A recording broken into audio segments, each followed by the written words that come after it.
Hello, welcome to He's Hop, Something's Off with me, just Joey T. Man, my allergies are definitely acting up. It is March. As far as my respiratory system knows it is officially spring. I don't know actually what date spring starts, but in my body, it is springtime because, yeah, like the postnasal drip and occasionally stuffy nose, and then the next thing it'll be runny and it'll be stuffy again, and then sneezing a little bit. All the signs of the allergies are here. I was just at the gym early today, and it was a light day at the gym. I'm on what's called a deload week, where I just take it like really easy, half the weights, like half the exercises.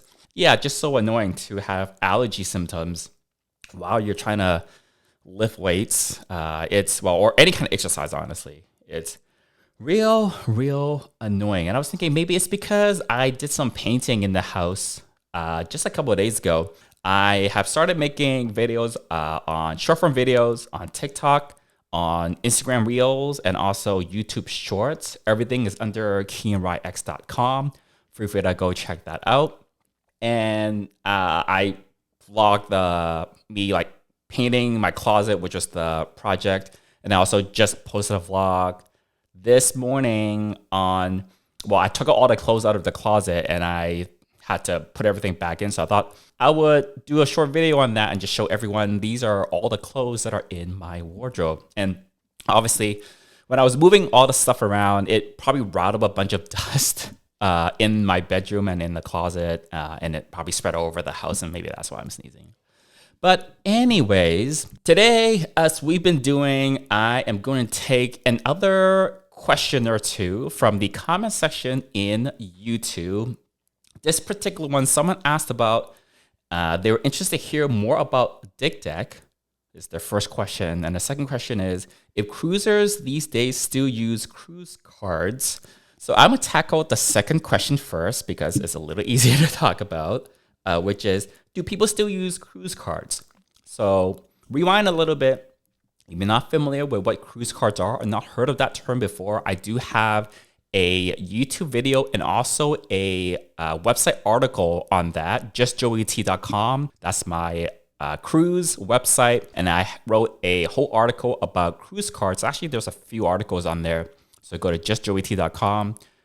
You can look up and read about what cruise cards are there. Also have some YouTube videos on the Just Joey T YouTube channel about cruise cards as well. Basically, cruise cards are tiny little business cards, mini business cards that you make before you go on a cruise. And usually you put your photo or you and your partner's photo, if you and your partner are getting cards together.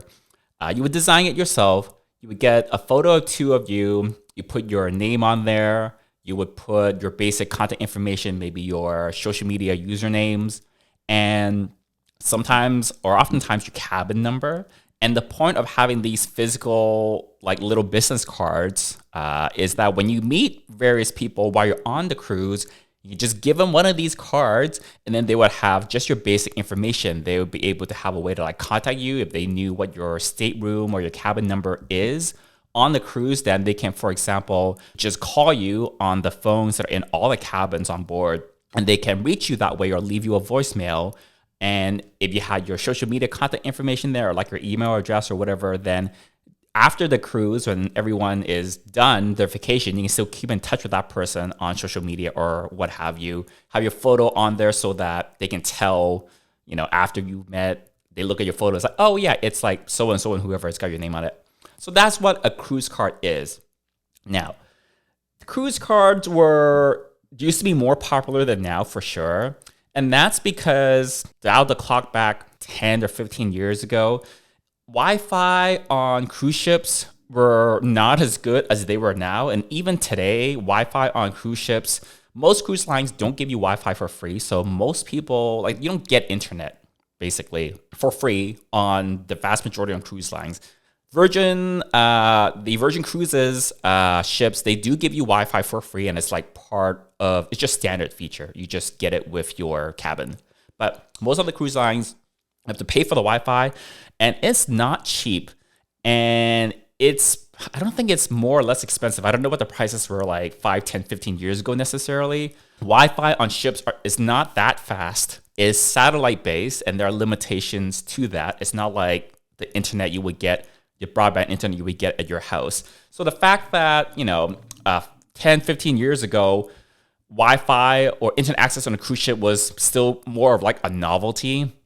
And so therefore, most people didn't have any sort of internet access. These days, you'd be used to when you're on land, just if you meet someone at a bar or wherever, some event, you would just whip out your phone, be like, oh, what's your Instagram or TikTok or email or phone number or whatever. You would just punch it in your phone and then you can like do that. On the cruise ship, you never used to be able to do that. Even today, when you go on a cruise, more people have Wi-Fi. More people get the Wi-Fi nowadays compared to like even 5, 10 years ago. But even then, like a good number of people on the cruises, they just don't buy the Wi-Fi and they don't, have a way to like look up your social media or whatever. This is kind of why the cruise cards were kind of born out of was, when people when you don't have Wi-Fi, you don't have internet, you still wanted some way to exchange information with other people. This is like the old-fashioned way kind of to do it. And there's also a like novelty factor and what's the word? When something is like whimsical, that's it. There's also kind of sort of like a whimsy to these like little cards because it's like something you can design, you can personalize it, different colors, different fonts, different shapes, and you can pick what kind of photo you want to put on it. You put little sayings on it. It's just like a cute, whimsical way to like exchange info rather than just typing someone's username onto a phone, right? So nowadays, like I said, people are more likely and more, as a percentage, more people on the cruises nowadays do get the Wi-Fi because over the years, everyone's become so much more reliant on just being connected to the internet all the time, right? Who doesn't have a data plan on their phone? It's no one. Everyone has a data plan now, right? So we're just so used to having internet at our fingertips, being able to look up anyone and anything at any time in a split second that when people go on cruises these days, they're just more likely to pay for the Wi-Fi compared to like 5 or 10 years ago. So to get back to the original question, do people still use cruise cards? Yes, some people still use cruise cards, but not as many people as before. Again, over the years, more people get the Wi-Fi, which makes cruise cards a little less necessary. I still like to have cruise cards for like the novelty and like the whimsy of it. Even on cruises where I get the Wi-Fi and I have my phone with me all the times whenever I leave my cabin, I still like to have cruise cards usually because I like to make it part of my door decorations. For example, I just leave some amount of cards just in like a little tiny holder thing. I leave a bunch just right outside my door. So when people walk by, they can just like take a card. That's pretty popular. These days, that's probably the main way I give away and distribute most of my cruise cards is just leave them outside my door. And then I have like a tiny little box or pin or tray or whatever that's part of my door decorations. And every so often when I'm coming and leaving from the room, I'll just pop more and refill that little tray or bin with more cards. And, people do take them. So people do use them. Is not as frequent as before. Not as many people do it as before. But I still really like the whimsicality of them. Now, there are what I call virtual or digital cruise cards because people do have their phones on them most of the time. Some of the onboard services like the newsletter that you get every single day, Royal Caribbean calls it the Cruise Compass, different cruise lines call it different things. Every single day you're on board, you get a newsletter that's basically a list of every single activity thing that's going on the ship. And it's got some news updates as well, because when you're on a cruise, sometimes the itinerary or other things can change. That newsletter used to be printed and your stateroom attendant would distribute them to all their cabins, usually the night before. You would get it that night for the upcoming day. Nowadays, especially after COVID, a lot of them have gone fully digital. So the last couple of Royal Caribbean cruises I went on, for example, in your room, there's a QR code that you scan, and that's how you get a PDF version of those daily newsletters just electronically on your phone. And you don't need to buy the internet package for that. You still connect your phone up to the Wi-Fi network that is all throughout the ship. But instead of buying for the internet access, just by connecting to the Wi-Fi for free, you will get access to a limited number of onboard things, including the ability to download the digital daily newsletter. So because of that, people tend to have their phones with them anyways. And also, when people are on vacation, they tend to take photos and videos. So even if you don't get the internet package, a lot of people just tend to have their phones with them just to like take photos and videos, if for like no other reason. Because everybody has their phones on them more or less now, most people do on a cruise.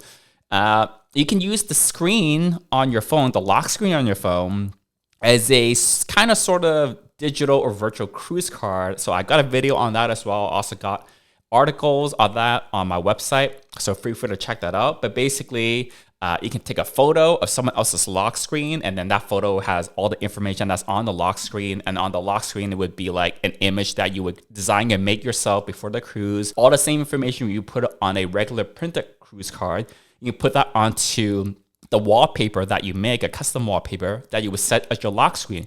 Put photos on it, put your cabin number, put your name, any contact information. You can also put QR codes on your lock screen so that if you meet someone, for example, you run into some people, you want to swap contact information, they can scan your QR code, and then there are different types of QR code that you can get. So that's kind of sort of like the modern digital equivalent of the printed cruise cards, and that's getting a lot of traction. I started doing this like 4 or 5 years ago, and the idea has spread. I don't think I came up with the original thing, but I definitely started doing it, several years ago.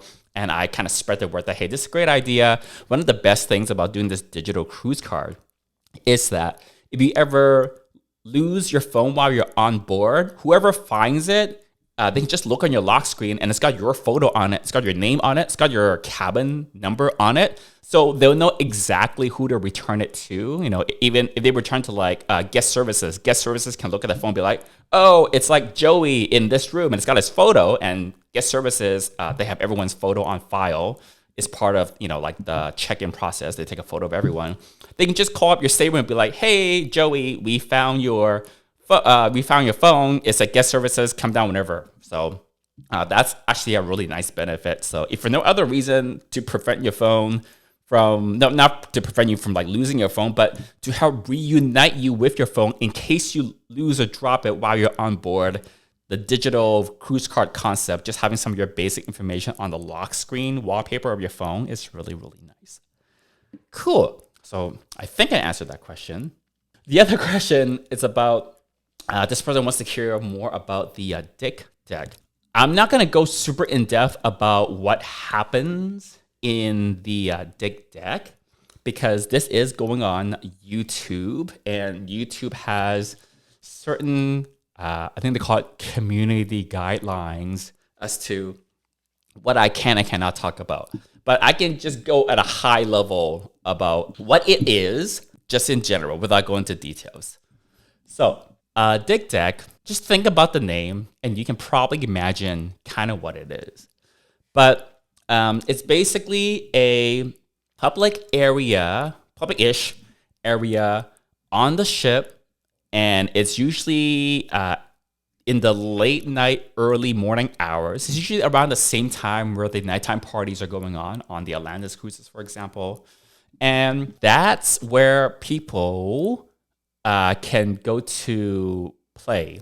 So think of you would go to a certain like gay parties on land, and sometimes they have like a play space, for example, or like a dark room type of a thing. It's similar in concept, and it's like an area that's like sectioned off just for that, for example. It's kind of the same concept here. It's its own area. It's kind of sort of like a designated quote unquote area that happens in. And the interesting thing to note is on an Atlantis cruise anyways, I'm just going to speak on this in the context of like Atlantis. It's not an official Atlantis activity. Okay. I think once or twice a few years ago, I remember Malcolm, the previous cruise director, mentioning on the day one PA announcements that, yes, we have a dig deck. You know, it's like a thing, and like this is where it is. I think they did that for like 1 or 2 or 3 cruises like a few years ago. And then, but like ever since then, every cruise I've been on, they've gone back to their old policy or whatever that they don't talk about it. And it's not official. They don't mention it. Like Atlantis doesn't mention anything about it. But it's kind of sort of, it so happens. To take the last cruise I was on, which was the January cruises, like the big January cruise that happens every year on that massive ship from Royal Caribbean. The nighttime party would be going at the solarium, for example. And then usually on one of the upper kind of outdoor decks, it would be like somewhere kind of away from the party. So it's not at the solarium where the actual party is, but it might be like a couple levels above the solarium where there's like a little bit of like outdoor kind of patio space, but it's like away from the party and it's away from everything else. That's where the dig deck is. And the cruise line staff are told like, hey, this is an area where like anything goes. Don't go there. And they do send people in after all the partying and everything is like done and there's no one there. Everyone's gone to bed. And then they do clean up. Well, the cruise staff, they clean every single square inch of the entire ship, like almost every day anyways. But during kind of sort of like the nighttime party hours, that's when the dig deck is active. The lights are turned down. It's like a dark area. And yeah, it's basically like a play space. So that's basically what it is. I'm not going to go into, if you're not familiar with the idea of like a dark room or a play space, go Google it. I'm not going to like go into details about what that is on the podcast. If you're not familiar with the idea, I'm not sure if the dig deck is going to be up your alley per se. There are no announcements about it on Atlantis Cruise anyways. They don't talk about it. It's not an official thing. I think there have been in the past certain cruises where there isn't like a dig deck. It is ultimately up to like the captain of the ship. The captain can basically say yes, no to like any type of activity on the ship. It's kind of like the captain of like of a plane. Like they ultimately have like final say about anything that goes on within the vessel. Same for all captains pretty much on any cruise ship. If they don't want something to happen, like there's no arguing, like that person's the captain and what the captain says is what goes.